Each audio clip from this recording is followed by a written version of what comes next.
Hands His ankle there, from nice, big nice left kick. Here comes Jordan. Jordan come back with those hands again. Hey, yo, we're back. 200. 200. Wow. Man, has it gone fast? Yeah, I don't know. It depends.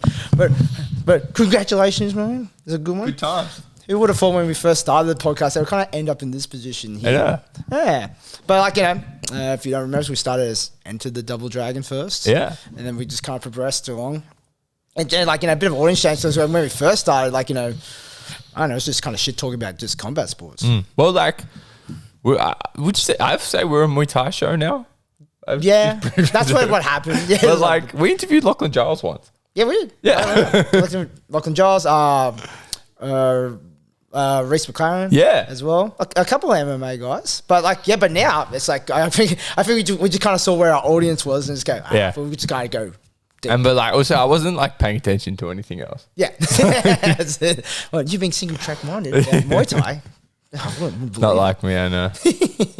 So yeah, we're going to talk about that, but we'll also first let's do a Rebellion recap. So Yeah. Rebellion 25 was in the books. You fought yourself. You got a nice souvenir from there. Yeah. You also got the Jordan Coe award. Yeah, how cool was that? That's really good, man. That was really, really That's cool. like, I can imagine, lifelong dream to like, fighting the thing as Rebellion, but also being recognized now, like, as having one of the, go down as a historic fight in Rebellion. Yeah, I think like most people who know me well know that getting on the Jordan Coe plaque is like a really, really big deal for me.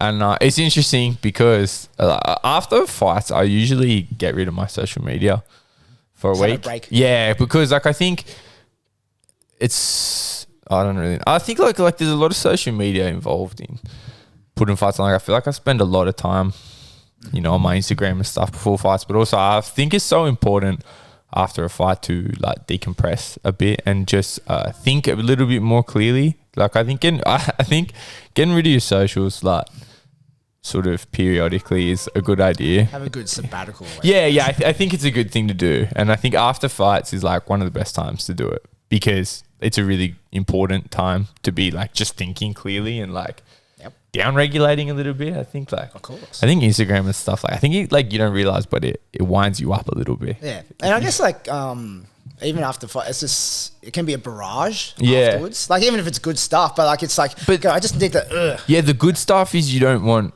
people to say good stuff, but you don't want to be drowning in like great job and stuff. Like you need to reflect on your fight like as it is. So even if you have a really good performance, I actually think it's important to stay away from DMs of people kind of putting you on a pedestal a little bit, because like it works both ways, right? It's like they say, like you're not as good as your best fight and you're not as bad as your worst fight. Like you don't want to really be a part of the story of it, I guess. Don't want it to be the only thing that defines you. Yeah. You want to see it through your own eyes, not the eyes of observers, because you know it better than anyone else. But so I was off my social media this week after the fight, but so I had no idea. Yeah, that's right. Because it was online and when it was announced. But then I still have like direct messaging, like I keep Messenger. I saw a couple of people say congrats, and I was like, why? But then I had to go back on there because I thought that was a really, really cool thing to hear. Man, that was awesome. Yeah. So like, so while you got the award from there, it's like you and Tim Nguyen had a 5-round banger. And it was like, it was really back and forth. Like, so, the souvenir that you got on your eye, that happened pretty early in the fight. Yeah, second round, yeah. And like, credit to like, your corner, Aaron, that basically like the doctor had to look at it a couple of times, but never stopped the fight. To be honest, I think on another night, on another show, it would have been stopped. It was decent. It was massive. But the doctor was unbelievably good. Like he's so good. I've been really impressed with him both times that I've been down to Melbourne in the last few months, because like I feel like it's so important in like a fight that you have like a fight doctor, like someone who understands that like their job is not to stop the fight. Their job is as best they can to keep the fight going, right? Like, whereas like a lot of people would have just seen that and honestly, I would have understood, to be honest. Like if I wanted to keep going, obviously, but like I honestly would have understood, because I feel like as a doctor, like maybe you take a risk letting someone go out with a massive hole in their face. But it was interesting actually because I was kind of just having like a pretty casual chat with the doctor as we were over there, talking to him, and I was like, I'm good. Because I was good. Like I wasn't hurt by the cut, and my vision was not terribly impaired. Like there was a lot of blood, but like it wasn't bleeding directly into my eye or something. I felt like I could see, and I just tried to communicate that back. Like I was saying, I'm good to go back out. And the doctor basically said like, I need you, like I can send you back out. They've stopped the bleeding. Okay. But I need you to know if the cut gets hit one more time, I am just going to waive it and I'm going to tell the ref that. And I was like, yeah, that's fair. Sure. And he was like, so you need to tell me, can you keep him off the cut? And I was like, I can. And he was like, can you? And I was like, yes. And he's like, it basically was like, I'll cut you a deal then. That's pretty cool. yeah. And then it was cool because they sent me to the doctor every round, and the doctor was like, you're doing great. It's keep not doing like what you're doing. It opened pretty wide initially, but it's not like it got bigger and bigger as the fight went on. Yeah, I don't think the fight changed. The cut changed a whole lot over the course of the fight. Like, it bled a lot. Yeah. But my new corner man, Kunat Monkotong, was a gun with the cut. Like he was just like, and he had a little go at Aram. Yeah. Like, you don't touch it. Like, let me do it. He saw the first time doing it, goes, all right, get out of here, buddy. Yeah, I just think like he's a really, really good corner man. It's the first time I've trained with him over the last few weeks. He's still quite new here and still getting into the swing of things. But first time I've had him in my corner, and he was unreal. Like even to the point where like he's a gun. He was in the back, like he would just go and help random people with like at one point he saw Roy Wills tying a groin guard, and he just walked over and went, let me show you this way. And Roy was like, shit, I've never seen that before. And so it was cool. And like he was very, very knowledgeable, like knew how to, because that cut needed some work. Like again, with a different corner, I wouldn't have been allowed to go back out with that cut. But it also, like, they stopped bleeding pretty well. Like I came out for the third, like, this is all right. Yeah, like, I was expecting worse. But there is this absolutely disgusting scene that a few people have recorded and sent to me. Like, so, you know, like when your guy gets cut, if you're in the corner, like you're like on the starting line, you know, like you're getting your shit ready, and you're like, because you got a limited amount of time to salvage the fight. So like I can see like Aram could see that I was cut, the corner could see that I was cut, so they were just waiting to just get straight into it. And Aram kind of like runs into the ring and meets me in the middle, and then like no glove, just gets a dollop of Vaseline and goes hand in cut.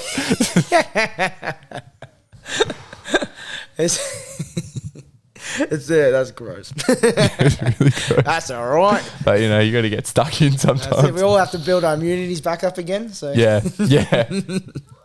So let's talk about the fight a bit as well. So like, you know, the cut happened there, and like towards the end there, like, you know, Tim looked pretty tired, and like he got pretty busted up as well.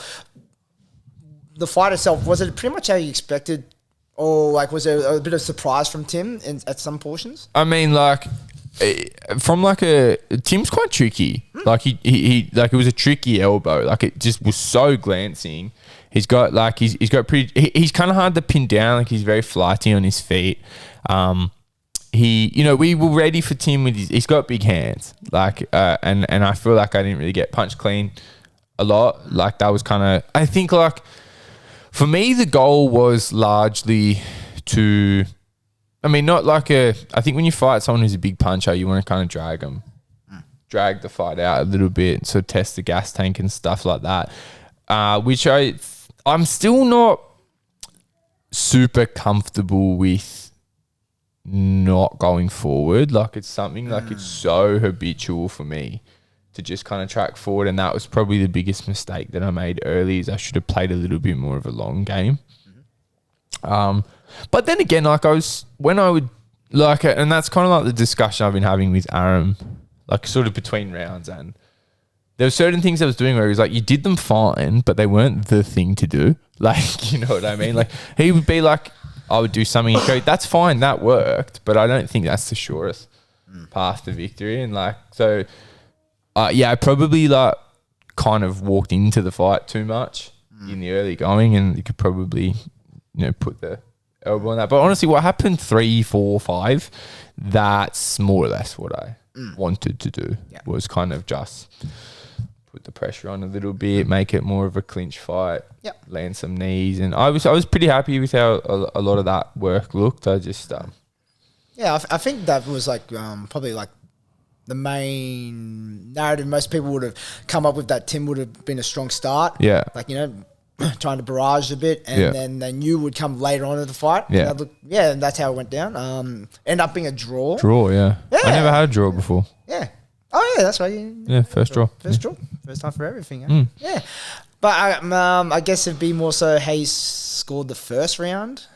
Would that be the swing round, you reckon? I mean, I think most people that I've spoken to, I think probably the third round is that, because like most people gave me 4 and 5. Everyone gave him the second. I think the first is a pretty good argument. It was a draw. Yeah, it's just like, if you had this like, it was first round kind of fight. Out. So I guess the third's the swing. Third? It's where you gave the third. I'm just trying to think what the scores actually were. Like, I think the judge that had it for me had it 49-47, which would be draw 1, him 2, me 3, 4, 5. My maths is right. And I think the judge that had it for him had it 48-47. Yep. That's 3 rounds to 2. So they must have given him, I imagine that would be the first 3 rounds. Probably the first 3. Yeah. So interesting. See how it went down. But man, what a fight it was. Very good fight. People liked it, which is good. And like, it just and I think it probably put it kind of showed where Tim's at. Yeah. In terms of like, had like, this, because he's got a good KO ratio for the little fights that he has. Yeah. And like, in general, like, he looks a good style, but I guess the question was, how did he look over 5 rounds from here? And I think he got a lot of takeaways from that fight. So if you're going to keep doing 5 rounds, then like, it has to be played out a little bit differently. Yeah. And he's a good talent to have in that division. Yeah, good up and comer.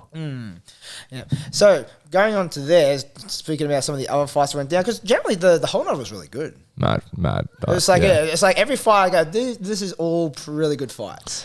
Something like, I think the thing with Rebellion is like, it regularly shows like the art of like matchmaking, because it's like, you can look at this fight, this card had a lot of Rebellion favorites and big names, but it's not just like, sometimes you can watch a fight and it's got, prestigious fights, and it can be, it can work out to be a boring night. Like this fight, like Rebellion likes to not just pull the top guys in and make these prestige fights, but also like, I feel like every time, like, you go to a Rebellion card and you're like, all those fights played out sick, and it's like, it's not by accident. Like, it's because it's like a match is looked at like, this is stylistically a good fight for this reason. And I just thought that. I honestly, like, I still at some stage I'm going to sit down and like just watch this end to end, because I haven't yet, but like everything I've seen has been unreal. Good fights, just in general. So let me see. Going from here, I'm talking about like one of the like other interesting ones that happened that night. Carter Lawrence versus Brandon Hardcastle. Crazy. So that wasn't too long before your fight. Yeah, a couple fights before. Yeah. It's like, you can see like Carter Lawrence is always just a massive human being. Homie, huge. Like, and significantly bigger, I feel, than Brandon. Yeah, it's like, he was. Because I was looking at Brandon on the scales as well, and because like, I even think like Brandon and his brother Tyler fight at the same weight. Yeah, same weight. And like, I don't think Brandon's as big as Tyler is. I think he's like, he could go down. Could probably. And I mean, that's not to say that he's like doing anything wrong. It's just like, I think he would have the option to go a little bit lighter, whereas like, fuck me, if Carter can go any lighter. They're like, that just makes no sense to me. Exactly. I mean, like, okay, this is how I would put that. Brandon could probably fight at 63.5. That's one weight class then. Maybe that's getting a little light, but definitely 65. Carter could fight at cruiserweight. Yep. If he wanted. He's got the frame for it. Like if Carter just wanted to smash burgers for a while, he wouldn't be like undersized like cruiserweight. Just like taking that George Mann path. Yeah, he could do the same thing. Could do the same thing. Like fair play to Carter. Like he cuts weight really well. He makes it, and he shows up looking refueled and looking strong the next day. So he's obviously really dialed into absolutely maximising his frame. Yeah. Oh, yeah, big fella. That's a monster in that division. Yeah, big lad. But like when you see this fight, like Brandon had the right idea. It's like kind of like took it to him a little bit early, and like trying like low kicks and like putting the pressure on. Yeah. It's funny with Carl, like got behind his hands a fair bit on this one and moving around, which is I guess a little bit of a game plan change. Yeah. And like I didn't mind it. It was pretty good. And like and really it was only in the first round. He just like Brandon stepped in and Carter came kind of in with walked that onto elbow, it a little. and then it was like for a second you could see Brandon go, "Yep, good," and then just collapse over. Hit the off switch. Yeah. Yeah, it was bizarre. Right? It was a little like scary to watch, like because I just totally flopped back. I walked out to just what happened. I looked at it on the screen and I was like, oh shit. And like because I was just watching the replay and he was still down. I was like, oh shit. And like I was glad when he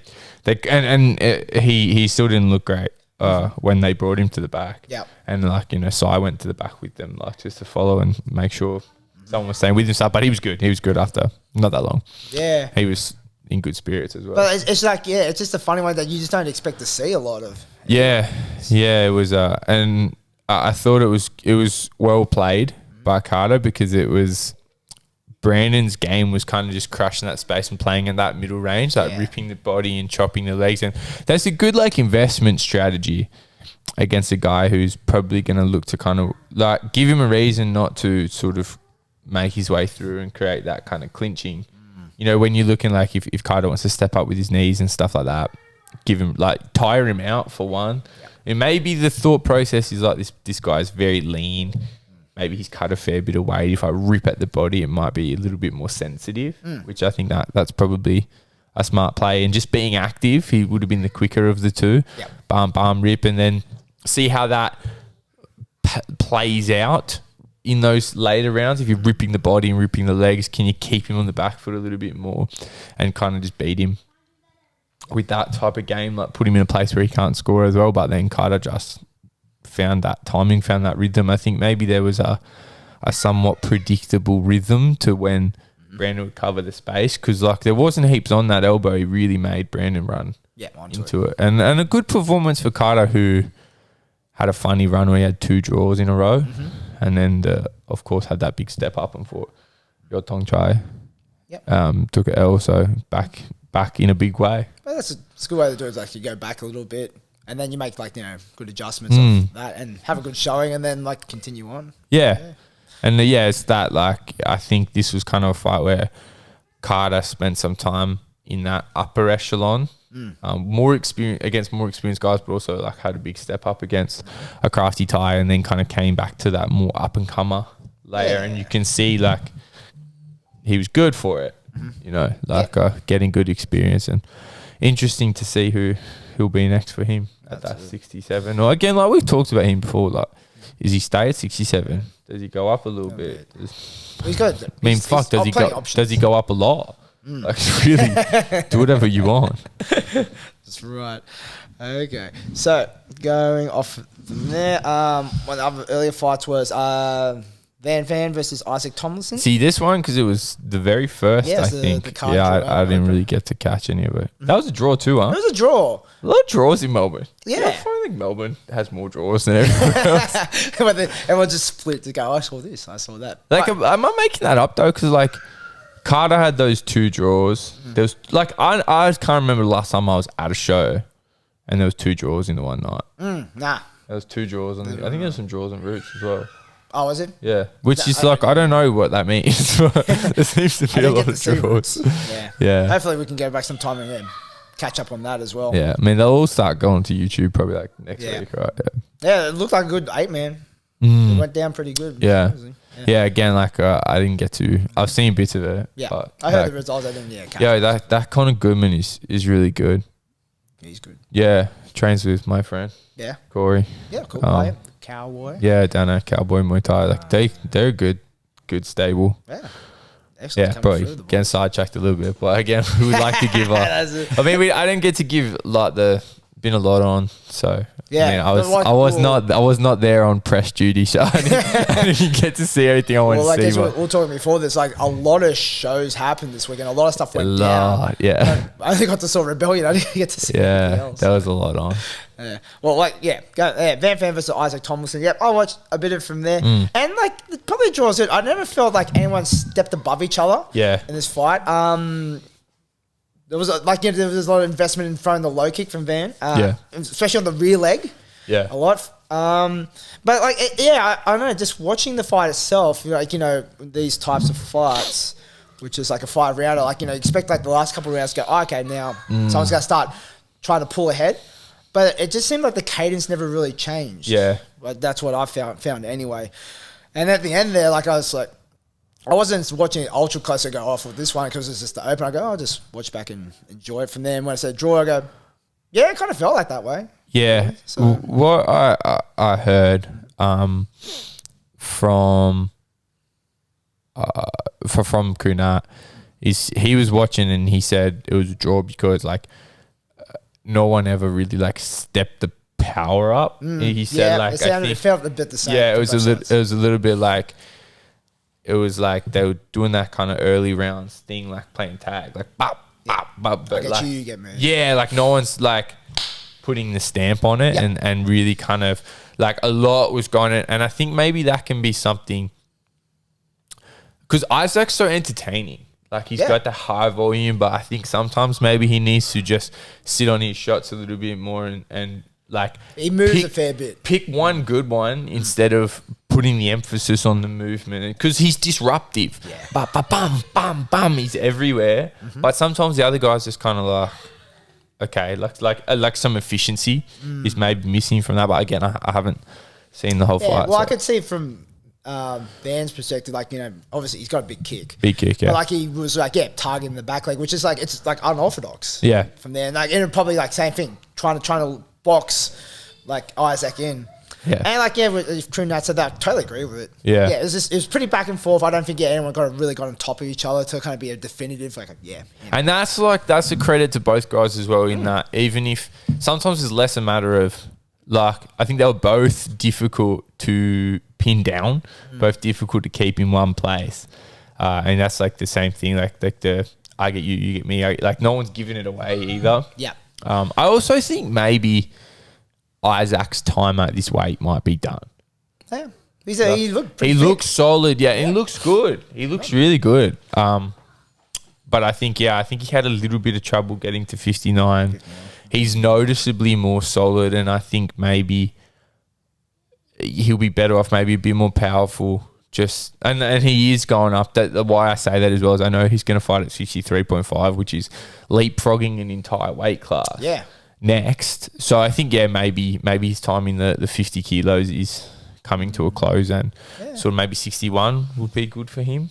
61 is good. It's one of those kind of like it's a building division. Yeah, yes, it's a solid weight class. I think with the way things have been the last couple of years, like we're just starting to get a couple of the established lightweights coming back. Like it's funny, like this kind of this 60 kilo range in general.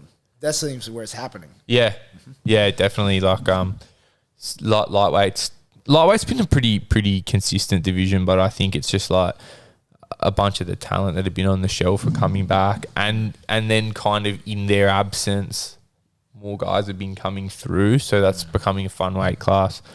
And 63.5, we've talked a few times recently, is for me the best developing weight class in Australia. I think that's the division of the next crop of stars. Yeah. Like I think we've kind of talked about it before. Like throughout the history of Oz Muay Thai, there's always been times when one weight class had. And I think most recently you'd really point to that being like junior middleweight. Like Lewis and Mike 300 and the list goes on, and then high-end title, Toby was in there at that time. And I think like that weight class probably in the next couple of years will be 63.5. Yeah, nice. I like it. Yeah. plenty of good stuff happening there. All right, let's see. So we had a couple of the Thai girls over that Pinky got to hang on. Yeah, like I'd love to hear kind of the full story, but like I think these guys' visas got approved like they were at the airport. Like they landed, I think, because they landed after I did on Wayne Day. So that would have been like 9 a.m, and they had to go straight, do all their medicals all day. Yeah. And then, like you could hear the story told better by like Pinky maybe will say it on his podcast.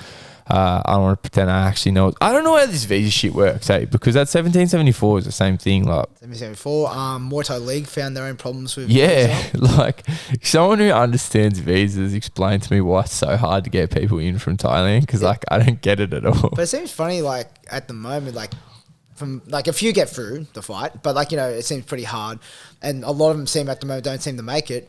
But then you got like Crew Nat and like Manasak. People seem to be staying here for long term though. Yeah, I suppose it's quite different. Yeah. But then it's also like, I guess if you're coming here long term, you're a little bit more happy to wait out that visa process. Like you say, I want to come to Thailand, and you'll let them tell you, okay, you can go now. Like whereas like it's probably a bit different when you're like, I need to be there on Friday. And they're like, maybe. It's like, we'll see how it goes. Like we've got a new Thai trainer coming over tomorrow, and it was like his visa's been pending for like 6 months. Yeah. And then on Thursday they were like, okay, he'll be there on Sunday. And we were like, okay. Yeah. just in a holding. Like I truly have no idea how it works. It's way beyond me. Yeah. I don't envy any promoters that trying to bring international opponents. Good luck with that. Crazy. Fair play to the ones who do that. Good on them. And they made it over in the end. Yeah. So it was good to see the return of Spring Seer to the ring. Yeah, I'm a big Spring Seer fan. Against Duan Noi. And yeah, like you could see it in this, and Pinky talked about it before. Like there was, you see, there's a bit of a size difference. Yeah. In this one, and like the girls take on a late notice from there. I mean, like you don't want to see too much size difference, but again, like with the notice that they took the fights on, and when they eventually made it in, they kind of couldn't be the same size. Yeah. If you know what I mean, like because if you were coming in, like they had no time to cut weight. No. By the time they landed and then went and got all their medicals and stuff. Like they couldn't have had any way to cut, and like the whole process. They were at the airport for ages, so like just had to walk in what we're at. Yeah, more experience. Yep, both girls more experience, but yeah, bit of size difference. Mm-hmm. Yeah, and like it was good. Like Dang one no. Dang no. Dang no. Yeah, I just keep looking at it, go, why is my brain not processing this? But in the early beginnings, like, you could see that savviness. Yeah. She was doing there. Like, it's like Spring, obviously, like, could see, like, I want to get forward on it. I want to grab her a bit. Yeah. And, like, make her feel my weight and pressure. And, like, she's like, as you expect from a type that's had a fair few more fights. She had a really lovely game, like, getting out of the way, teeping, and, like, nullifying a bit. But then you could see second and third round, the fatigue setting in. Yeah. Spring being relentless. Yeah. And just, like, just like, just like, especially when it came into the clinch there, just like, being a bit suffocating. That was a bit of difference maker. And like, this was a split decision in the end. Like, it was like not a washout fight. Yeah, it was a close fight. And then like, I believe the Thai maybe thought she had it. Yep. And then what Pinky was saying to her in the back was like, you just got too tired. You can't. Just how you looked. Yeah, that was probably like a difference maker. And I was really happy to see Spring back and looking strong. Yeah. Yeah, we haven't seen Spring fight in a good while now. Yeah. And she looked good, looked improved. In kind of time off. I know she had some big changes in the background with where she's training and stuff. So, yeah, I was really happy to see. Yeah, and just, hopefully get to see more of her in the ring. Yeah. That one. Which kind of leads us to our next fight. So, Joanne La having a pretty good run of fights at the moment. Like, just banging them out. Great opponents as well. She versed Ada, which is the sister of Dangwanoi. You could see Ada's physically a lot bigger than her sister. Yeah. And then this was a good size matchup. If you're going for someone that's on low notice.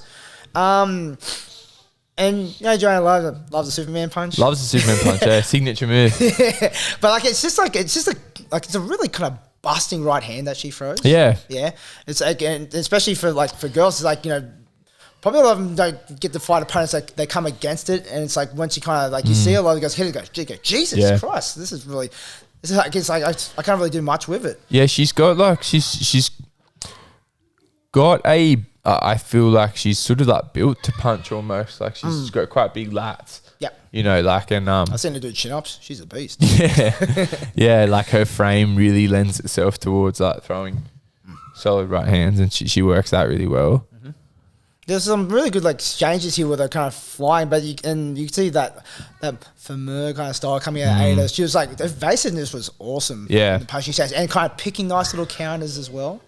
Yeah, Pinky was kind of talking after the fight that like he thought like Ada did really well, but like just for some reason decided to like dual hands with Joanne. And it's like what we were talking about before. Like I think Pinky told me after, because we had like a bit of a, just talked over all the fights after, and he said to her in the corner, she heard you with the hands, and she said, yeah, she punches hard, and she's like, just stop crossing punches with her. Like, because she did fine. Yeah. It just wasn't what she needed to do. Yeah, it was like the path, like this is the hard path to take. Like there was almost like an element of like she was quite stubbornly choosing to punch back and forth. It was good. Like it was very entertaining though. Of course. Yeah, it made for a great fight. Yeah, I really enjoyed it. Joanne took the decision in the end though. But like hopefully I get to see a bit more of Ada. Yeah, I think there's some talk of them coming back and spending maybe a little bit more time at Pinky's gym, which would be really cool. That's a great addition. Yeah, really good.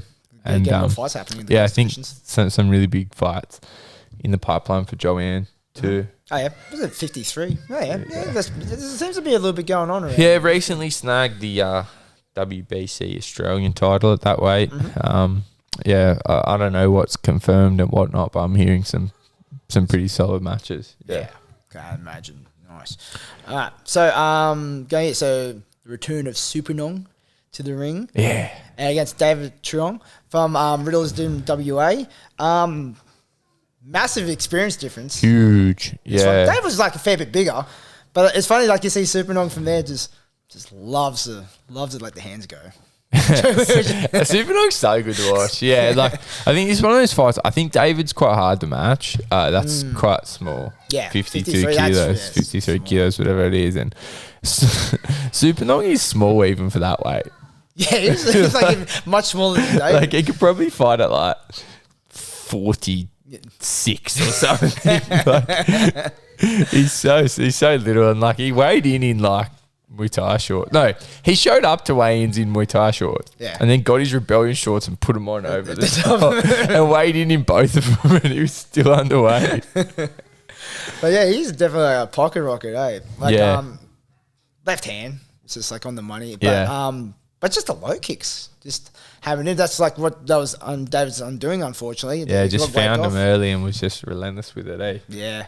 It's hard. Like once it's fully dinged in, it's just kind of hard to get away. And I think it's that thing. There's that little toe, like he could see that once he could see that David was worried about it. Yeah. Does he have that little like psychological edge, like show it, do it. Nails, hammer it in. Yeah, that was just veteran moves, right? Like just pushing through it. But hey, look, once he credit to him saw for like stepping up. Yeah, massively, and that's just what those Riddlers guys do, and he'll get better for it. Yeah, no doubt. All right, so let's see. So Chris Nguyen, the return for a couple years off. Yeah. Last fight was on one championship. Got the go ahead to kind of be on Rebellion for this one against Zach Anderson. Yeah, I'm really big fan of both these guys. Yeah, great fight. Like I didn't get to see fully because I was like kind of rushing. This is another one I haven't been able to watch as closely as I would have liked, but I can't give it justice talking about it too much because I haven't seen a full length of it. I think Zach might be like the most reliably entertaining fighter in Australia. He's had some battles. Yeah, he's up there. He doesn't mind fighting. Yeah, fighting a couple of guys at once. Very active. We'll fight two people at one time. Fights like he'll fight high end ties. He's really, really good. Like, got a lot of ticker. Yeah. Like, if he gets cut or hurt or something, he always comes back. I don't think a lot of people have put on as many entertaining fights as Zach. Yeah. And it's like, it's just good to also get Chris back in action again. Yeah, I really, really like Chris. He's like one of my favourites. And like, I guess like with this one, that you might be getting back in the one soon. I think that's what I heard, is that he is going to like have more fights in one, and they just granted him the opportunity to continue. So he's still under contract, I believe, Mm-hmm. And like, same thing, he's very entertaining to watch as well. Yeah. That one. But like, yeah, that's good. And it's like the kind of weight range was like, this one was at 62. Yeah. So, and it's like, that's similar. It's like, 63, 61. It's like where all the good stuff is kind of really building up now. Yeah. I think like there's a couple of guys in that high 50s kind of range. They're a little bit stuck for opponents right now, but in the low 60s, seems to be where it all is. Yeah. Big times. All right. And that should bring us to the main event, I'm pretty sure. Which is Ramesh Habib versus Tim Nguyen. Fuck, Ramesh just... He lived up to the name, the headhunter. Headhunter, yeah. It's just he just kind of has a knack of like, like, there's like where he just kind of just sees it open, he kind of slips it between the guard, or as one time I saw, they kind of slipped it behind the shoulder. Yeah. And just kind of just dinged him at the back of the head. This was the only fight that I got to like watch. Like I just was sitting in the stands watching it. Fucking really enjoyed it. Like, man, Leo's so tough. Like that. Because Ramesh, like, he was dropping Leo. Like, dropped Leo 3 times in this fight, I think. But also looked like he never got out of second gear. Just touch, boom, back to... Yeah, he had that style where... Yeah, like as we talked about before, it's like, a little bit... There's like kickboxing roots that he's had. Yeah. And he'll go for the body a lot and then bring the head kick back up. And very... I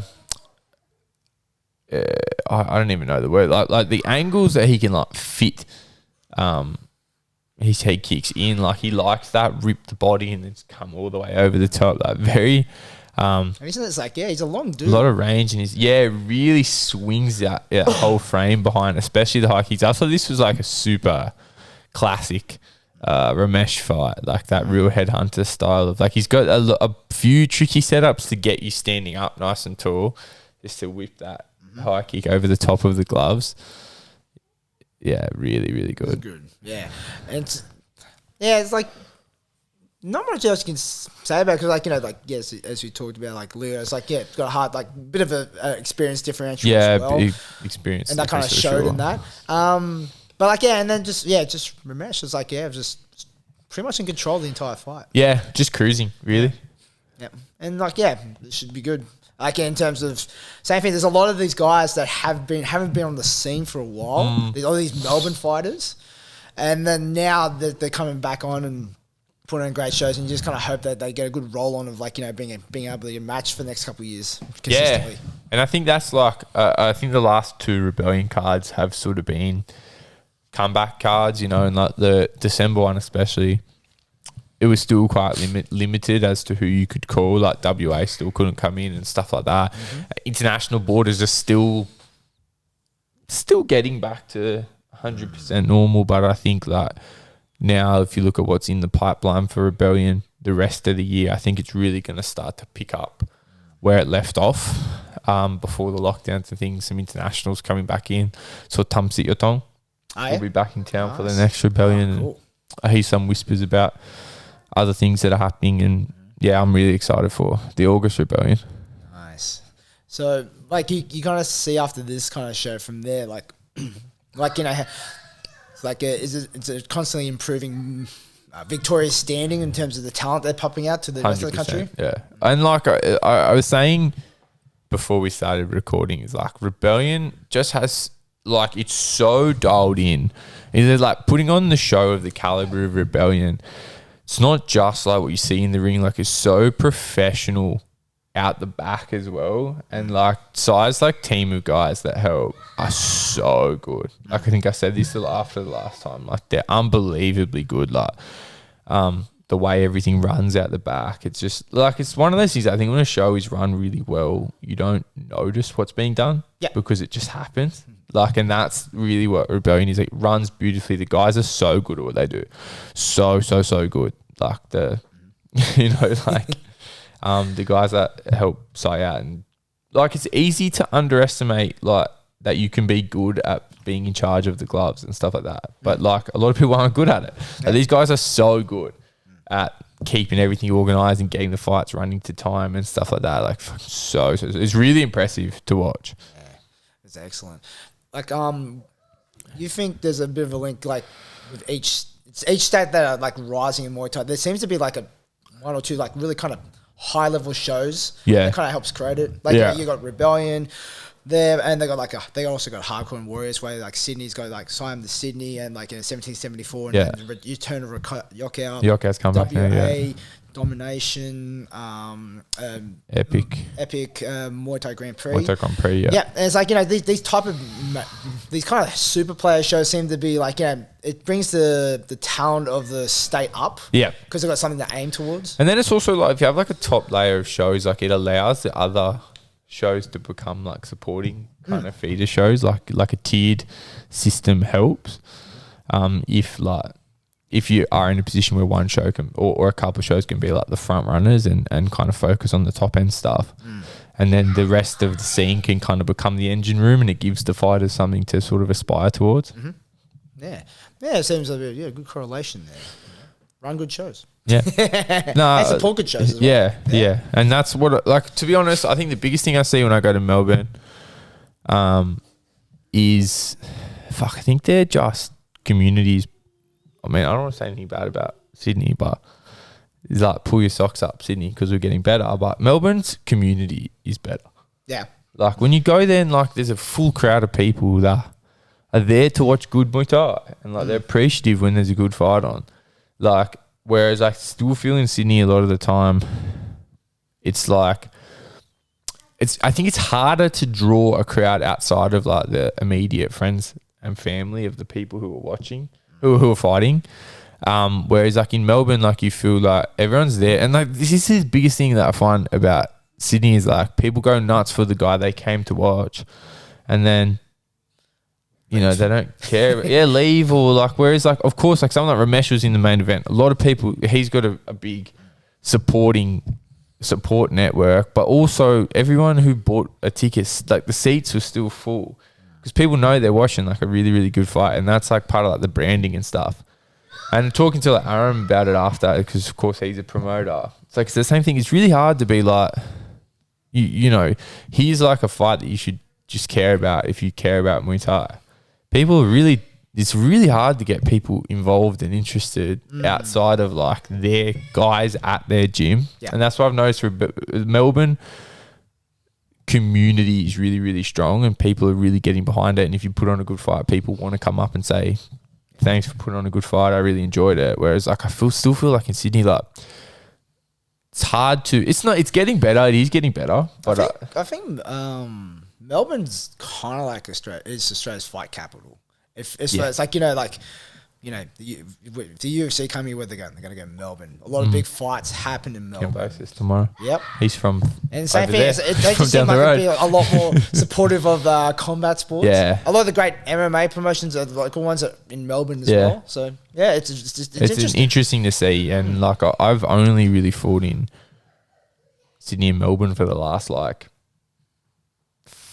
2 or 3 years. So I don't know exactly how I'd compare it elsewhere, but I do still feel like in Sydney we could be better at just supporting the sport at large and not needing someone from your gym to be fighting. Like, not that shouldn't be the only tie you have to a show. Like, if there's a really good main event, go and watch it. Yeah. Like, be a fan. But that's what I've always, like I've said this before, like I often find there's a lack of willingness to be a fan of Muay Thai. And like, if you want the sport to have more fans, you can be a fan. Yeah. That's how you can be one more, right. You know? Yeah. It's just interesting for me as I move, and I want to see the sport get bigger and grow. I think like, Melbourne is doing really well at fostering but it's just down to good people supporting the sport of Muay Thai. All right, cool. So that does like the Rebellion recap as well. Probably a quick couple of shout outs from there. Shout out to Charlie Bob for getting back in the ring. Yeah. Find putting those elbows to good use again. As always, yeah. Muay Thai League itself, like, seems like it put on, I haven't seen it, but put on a pretty good show. Yeah, I saw some of the YouTube fights are up. I'm really, really keen to have a close look at Pentai versus Ellis Barboza. I was looking forward to that one. But biggest shout out to Nakia and Benji for putting this thing together. They replaced some fights on 3 days' notice or something. Yeah. With internationals still. Yeah. Yeah, like, was it, didn't they have like an American on, but because we couldn't get the ties on? Yep. Things like that? Yep. Wow. A guy from their sister school from the other double Double dose. Dose. But I think it was based in Thailand. Oh, yeah. It came through from there, yeah. So, Yeah, it's promoters' worst nightmare. yeah, they're making moves, those guys. Yeah. I really like what they're doing. I was actually going to commentate that show. Oh, yeah. But Rebellion was initially going to be earlier in May. Changed. No. Yeah, but I There's always the next one, September 3rd. yeah, I think I will be up there to commentate the next show. Hopefully I am as well, to get some fighters on. That's what I'm planning to do. Okay, cool. What else happened? David Panepe for Adi Abasolo. Yeah. Took an L, unfortunately, on that one. Just from the, like, I haven't seen the full fight. I don't know if it's out there yet, or it's like, just Eddie just did his thing. Like, just tricky, hard to kind of, like, get a gauge on. Yeah. Where they're taking. I feel like when I look at Eddie fight, it'd be very difficult to, like, because it looked like, again, I was on a plane when it was on. I saw, like, some extended highlights. It looked like David was doing really, really well. Yep. The back end of the fight, but I feel like just Eddie's would be so difficult to get a read on. So tricky with the sweeps and, like, disruptive. I guess by the time you kind of got to read, the fight's already over. Can be too late, yeah. I'm still getting around to watching that one too. Probably watch it all of this weekend. Yep. Seems to get pretty flat out after fights for me, catching up on work. I think he dropped Davey early. Did he? Maybe, yeah. I saw it looked like he took some big ones though. Yeah. But interesting. Interesting to see. I mean, like Davey, I'm keen to see. Yeah. Back, he'll be fighting James Honey next, I believe. Oh yeah, cool. Yeah, I'm That's more than good. sure. Yeah. Yeah, like it's good to see David this new weight as well. It's like, and same thing, like he hasn't taken a step down. No. So boom, boom, and then now against like James Honey, who's like just a little bit like bit below from what the other guys at, but I think it's like where he's kind of gone at the moment. This is a good match to make. See if James Honey can take the step up. Interesting, because James Honey beat Super Bowl Fairtex last weekend. Yeah. So that's actually a show really at big win. in Thailand. Yeah. Partnered with Fairtex. A long time in the making, this match, of course. The boys weighed in to fight each other. Yeah. Whenever that was. Oh, a year ago or something.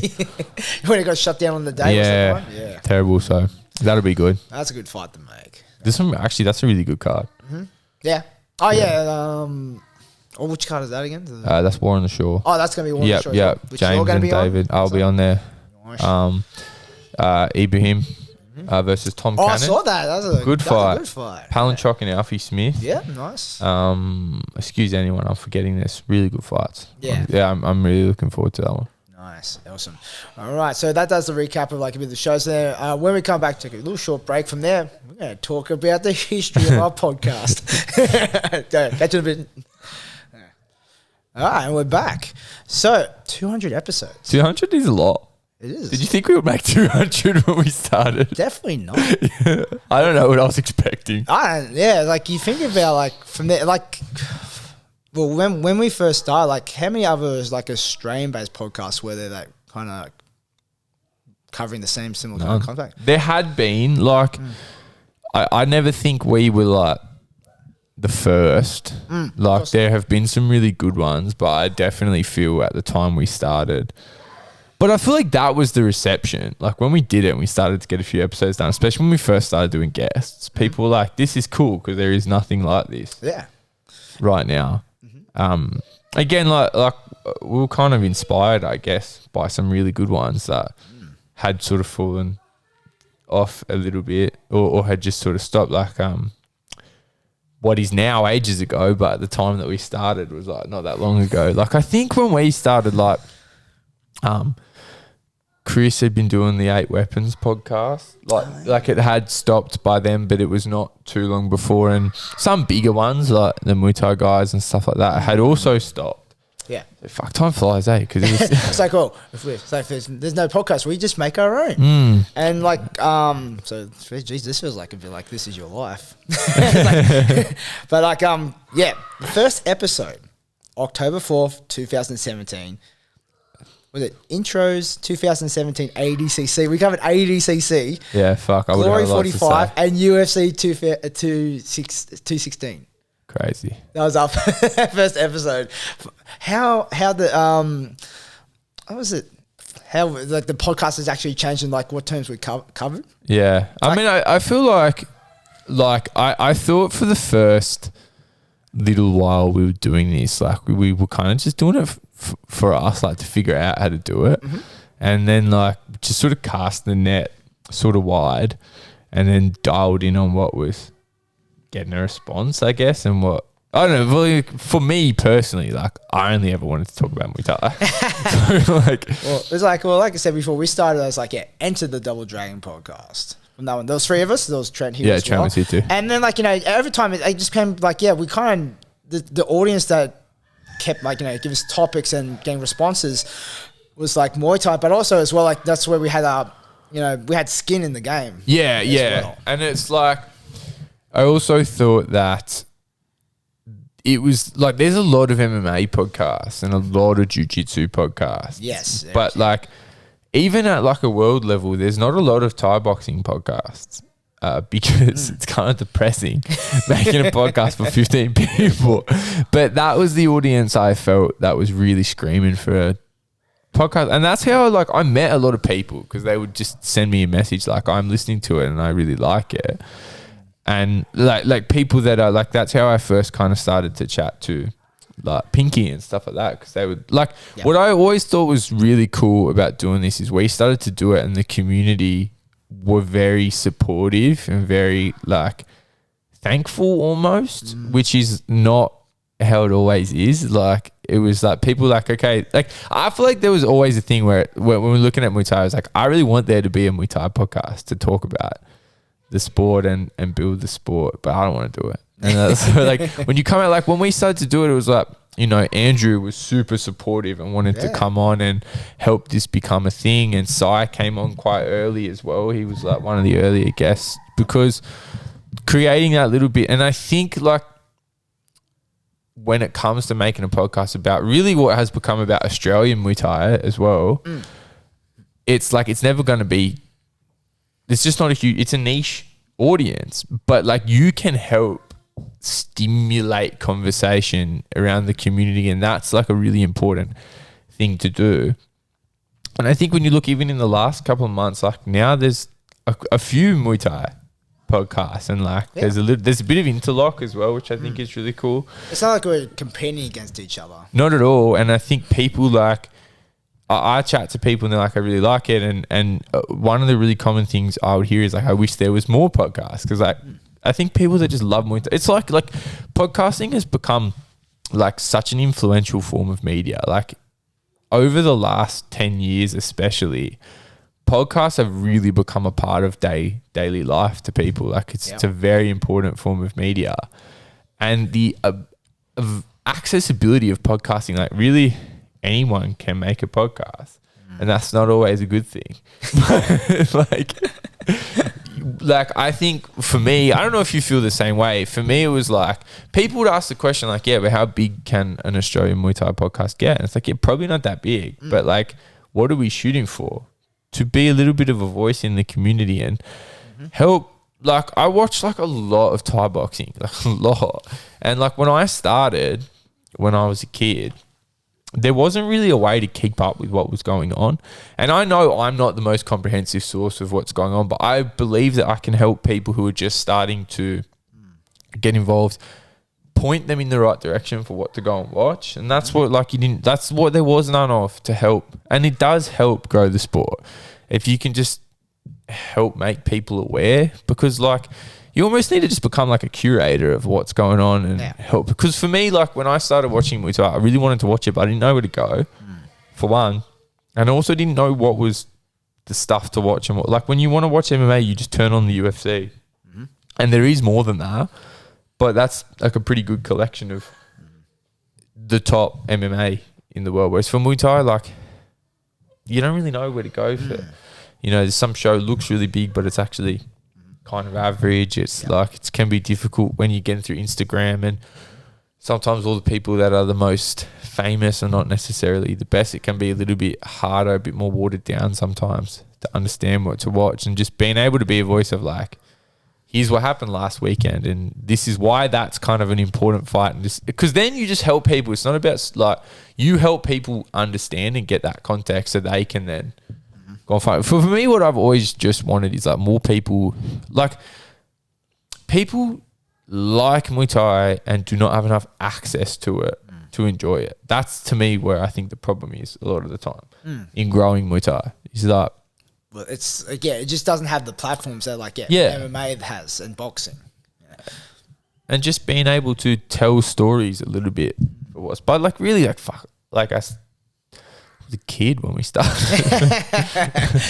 Like almost like 5 years ago. Yeah. So close. And just like and like, you know, it's just amazing. Like the people that we got on the podcast, I would never, like when we first started, never imagined they would ever get to speak to them. And then you see some, then you see them shows now, and they're friends. Yeah, like I learned a lot from making, and that's really all I ever wanted to do as well. Like someone comes on as a guest, like we talked to Brian Popejoy and I asked him a question. Like I'm asking for me. Yeah. Hope you like the answer too. But like I want to know. Especially if you don't understand the question, we ask the questions, then too bad. Yeah. Well, yeah, it's just amazing. Like, just do you remember who the first pro fighter that we had on here as a guest was? Or like not on here, but who got on our podcast?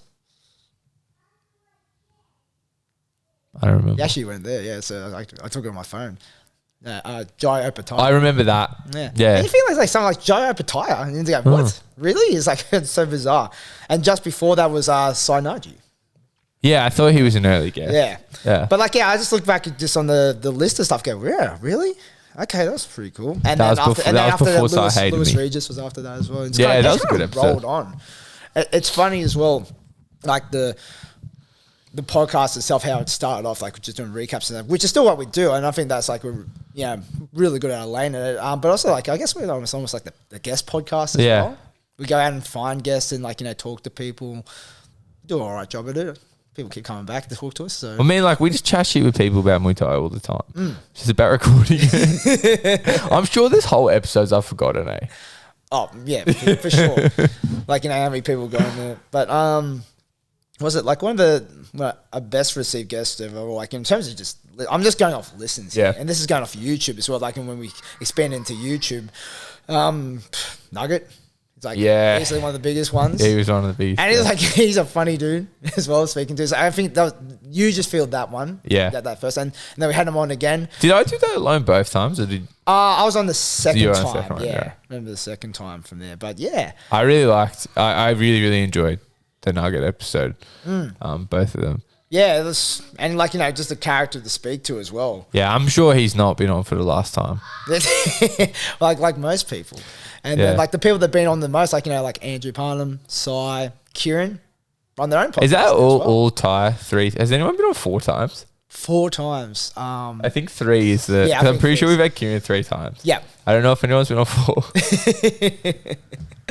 Yeah, well, hey, we've still got plenty of time to put people on 4 though. Most definitely.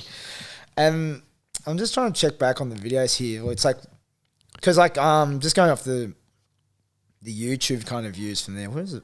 Here it is. Yeah, like, remember the Super Bond episode? That one time we got like 20,000 views. Yeah, like 18K, like seeing from there. Let's go, how? And then never recapture the magic whatsoever.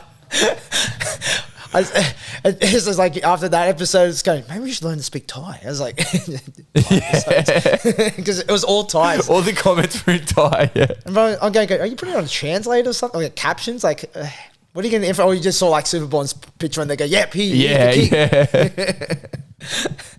But yeah, I really liked how we kind of expand, like, go expansive in the industry, not just fighters, like, you know, coaches, William Wu, photographers, like, you know, all these kind of backstage people as well that, you know, you can forget about them because, like, you know, fighters at the forefront, it's like, oh, they're putting on the show, but, like, you know, you can't forget, like, you know, the promoters, photographers, your trainers, like, tell their stories a bit as well. Yeah, I think like some of the best conversations that we've had have been the ones that are really kind of like built on that fighting philosophy, and like that often comes from the trainers and like their kind of, I don't know, I always think it's interesting to talk to trainers about like kind of their reason behind being in the sport and how they building teams and stuff like that. Like I think that's always very interesting, because like the fighter is kind of like, it's the fighter who is chasing like that glory, like that moment, whereas like for the trainer the reward is somewhat different. So I often find like there's a clearer vision behind what they want from the sport, because it's not as simple as I want to win. I mean, it is, because the trainer wins when the fighter wins, but they don't get their arm raised or the trophy or whatever, and they've also got like 15 people that they're like responsible for at once. So I often think when you're having these discussions about like, you know, the sport at large, the trainers can be the most interesting ones to hear from, and also because they've lived it so many times through so many different lenses. Yeah. And that's why I think that can be the most interesting account of the sport. It's like well traveled. Yeah.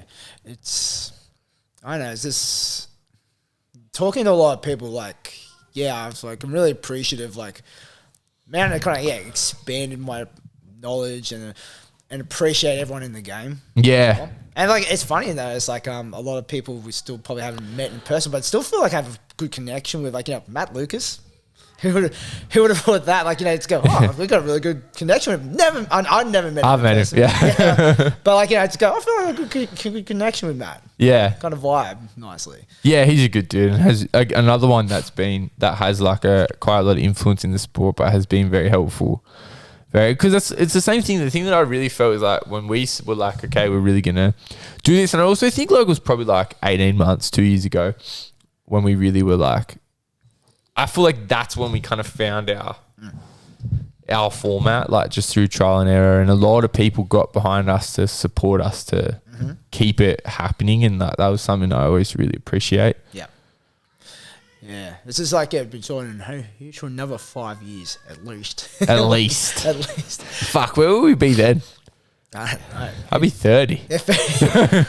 It's like, will you be on that, like that trail end tour on your fight career? I'll still be going. Yeah.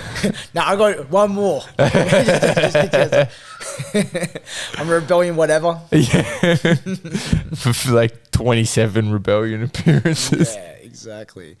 But like, man, it's been a really good run, and like I don't see it really slowing down anytime soon. And like, thanks to everyone that's been listening to us and sticking with us. And if you're a day one, man, they're awesome. Yeah, that's awesome. If we get more shirts made, I'll send you a shirt. Actually, maybe it's time for a special edition 200 episodes. No, shirts. A shirt? And like we'll just do a first run for like all the foundation guests. Yeah. Yeah, that's true. That sounds good. I might look into that. Yeah, sounds really fun. I mean, what do you think? What do you want to do with the podcast next?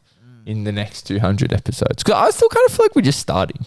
Yeah. Like, because like we just basically had no practice run, right? Like we had no idea what we were doing when we started. Kind of learned on them. Yeah, but we made it all. Like, I feel like you have to start publishing from the beginning, because that's like the only way. Yeah. You'll never do it.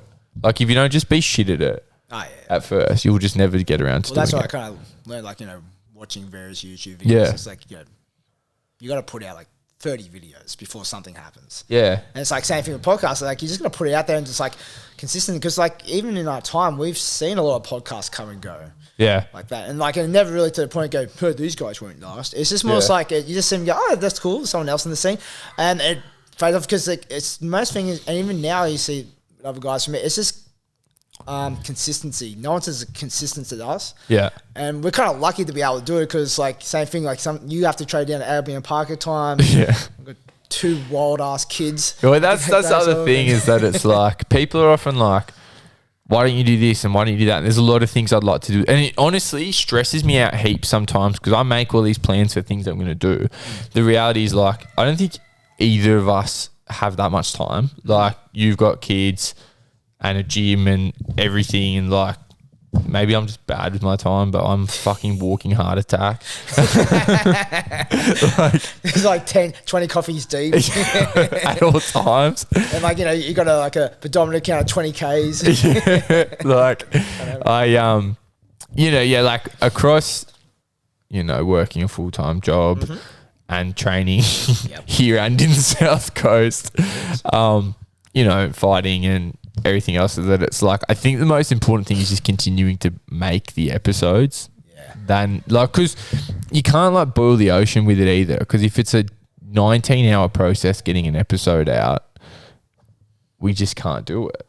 It's just never going to happen. Like this episode here, you probably noticed there's probably a little bit of editing on it, like that I usually would, but the rest of the time it's like, sounds good, publish it, put it out, and like that. It's just like, would I like to do more stuff? Of course, I'd love to, but fuck, man, it actually takes a lot of time. And that's why we've been able to stick around as long as we have, because like we just focus on getting the product, us talking shit, rather than getting buried under like extras and things like that. Like, it would be really, I would really like to do, maybe like, I still feel a time will come when I'm able to do more and dedicate more resources. But like, the more episodes we make, the better place that we'll be in when such a time comes, so we can dedicate a little bit more to it. So that's kind of always been my thing, is just keep studying and keep learning to talk about fights, because I think that is hard, actually. It's like everything in like the turning wheels of this thing is like, if you want to be really good at it, or like, do stuff with it, it's like each part is almost a full-time job. Yeah. It's like, but like, especially like all this media stuff. Like, I think there's like all the room for that to grow from there. But like, it's so much time. I'd love it though, but And I think like coming back to that point of, I still feel like we're just starting. Like, I'm now just starting to get a lot of new opportunities from doing this. Like, I do commentary more than ever now. Same thing, I don't get to do as much commentary as I would like. I think you will start to see me commentating all over the shop in the near future. My friend, him and I have started to market ourselves as a package deal. Oh, there you go. That's it. That's a good package deal. That's not bad. Couple of good looking boys. Yeah, they can actually talk. Yeah, that's good. He'll do the in-ring stuff and I'll do the on-mic stuff. Cool, actually. I like that. And like little things like doing, I did kind of backstage type interviews for the first time the other week, which is something different. Like, there's a lot of different avenues that you can go down, and I think by just consistently being here and like always putting my hand up, like, it's what I always want to do, is like I've been asked to do things. Like, the first time I got asked to do backstage interviews, I was like, I don't know if I want to. I guess it's like, it was just haven't done it before. So. Yeah, but like, you won't feel like you want to do something that you've not done. I enjoyed it a lot. And like, it's not that hard, to be honest.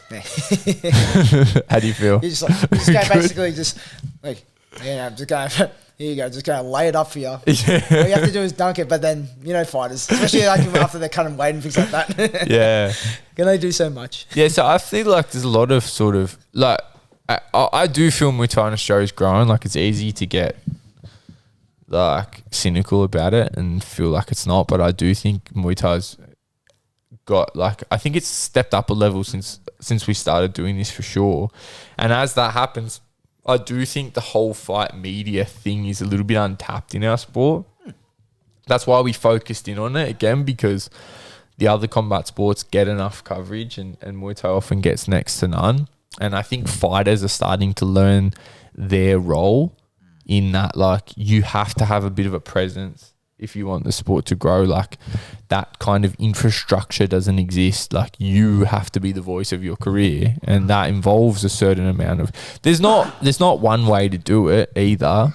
And like, the real social media thing's not for everyone, but there's kind of like a bare minimum, I feel, if you want to climb a level of what you've got to do on social media. And I think there's like whole roles that are only now starting to emerge, whether it's like the interviews and the backstage stuff, and really just starting to enhance this live stream kind of experience.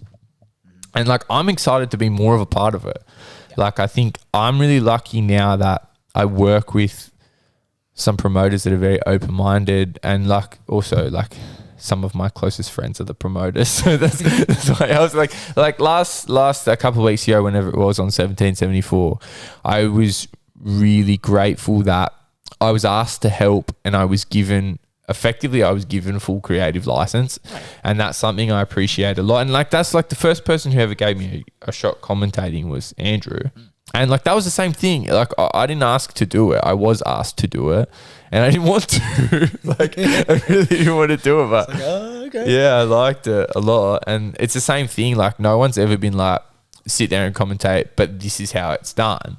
Like, they've let me kind of just come up with my own way. And I do think like not necessarily recently, but I do think like I've kind of started to establish like my own kind of presence and brand in Thai boxing. And like, you're not allowed to do that. You won't do that if you're not allowed to do things your way. And I've always done the commentary thing. If you listen to me commentate, I've always done it my way. And like, that's not always a good thing. Like, I fucked it up a lot sometimes as well. And like, I've had some challenging commentary gigs. Yeah. You know what I mean? Like remember that lockdown show in after Sydney when it was like 40 degrees and in there? there? Up in like the owl's nest. By myself for like 7 hours or something. But like, yeah, I think there's a lot through this as like our core that has already been started to expand beyond it. And I think there's a lot more that can happen in Muay Thai. And I think now we're getting these, like we talked about a couple of shows that were on last weekend. These shows are trying to innovate and trying to step up a level like Rebellion always has. And there's a number more now. And there's a lot of ways that you can really try to elevate the sport. And I think through what we've done with the podcast, we've been able to be a fixture in that, which is cool. Yeah, most definitely. Yeah.